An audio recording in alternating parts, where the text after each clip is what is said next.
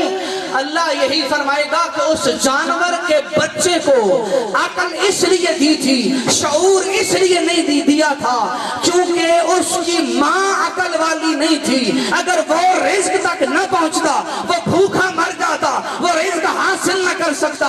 اس بچے کو عقل دے کے اسے رزق کا وسیلہ بتا دیا, اور انسان کو اس لیے نہیں بتایا, اس کی ماں عقل والی تھی.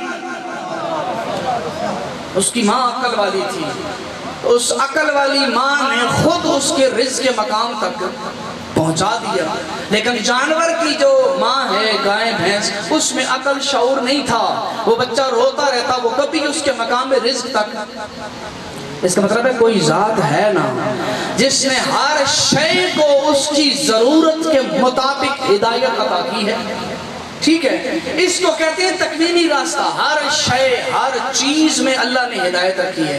یہ درخت ہیں جو درخت اگتے ہیں, آپ نے دیکھا ہوگا کہ درخت جب اگنا شروع کرتا ہے, اگر کسی دیوار کے ساتھ ہو, اوپر چھت آ جائے تو وہ راستہ بدل کے نکل جائے گا. حالانکہ اس درخت میں اتنا شعور تو نہیں ہے, لیکن ایک ذات ہے, اس نے اس درخت کی ضرورت کے مطابق اسے شعور دیا ہے, اور اس کے مطابق وہ اپنا راستہ طے کرتا ہے. اور میں حیران ہو گیا, ہمارے اہل سنت علماء میں علامہ دمری کا نام بہت بڑا نام ہے, حیات الحیوان کتاب لکھی, اس کے اندر ایک واقعہ لکھا, بندہ حیران رہ جاتا ہے. وہ لکھتے ہیں کہ اونٹ عربوں کے اندر بہت مشہور ترین جانور ہے جو صحراؤں کا جہاز کہلاتا ہے. کہتے ہیں اونٹ کو آپ نے بڑا سنا ہوگا, بھئی اونٹ جو ہے وہ کانٹے دار چیزیں, یہ ساری چیزیں کھاتے ہیں. انہوں نے کہا اونٹ کی سب سے پسندیدہ خوراک ہے سانپ. اس گل پر توجہ کریں اسے, ٹھیک ہے. اونٹ کی پسندیدہ غذا کیا ہے جی؟ یہ علامہ دمری کہہ رہے ہیں ہمارے اہل سنت علماء میں سے, حیات الحیوان کتاب میں. اچھا جی, سانپ اس کی سب سے پسندیدہ خوراک. اچھا وہ کرتا کیا ہے؟ جب کبھی اس کو سانپ ملتا ہے, اس کا طریقہ کار کیا ہے؟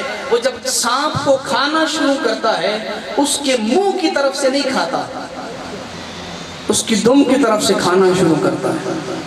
اچھا, اس نے دم سے کھانا شروع کیا اور پورا سانپ نگل لیا. جب کھا چکتا ہے تو اللہ نے اس اونٹ کو شعور دیا ہے کہ جو چیز میں نے دی ہے نا, یہ چیز کوئی عام نہیں, اللہ نے اس کے وجود میں زہر بھی رکھا ہے. تو وہ زہر نکال کے نہیں, زہر سمیت سانپ کو کھا جاتا ہے. اچھا جب کھا جاتا ہے پھر کیا کرتا ہے؟ علامہ دمری کہتے ہیں کہ وہ سانپ کھانے کے بعد اللہ نے اس اونٹ کو اتنا شعور دیا ہے, اسے پتا ہے کہ اس سانپ کھانے کے اتنے گھنٹے بعد اس کے درمیان اگر میں نے پانی پیا تو زہر میرے پورے وجود میں پھیل جائے گا, میں زندہ نہیں رہ سکتا. اچھا تو زندہ رہنے کے لیے کیا کرنا ہوگا؟ کہتے ہیں وہ ایک خاص وقت ہے جب وہ جسم کے اندر ہضم ہو کے زہر ختم ہو جائے گا تو اس کے بعد وہ پانی پیے گا.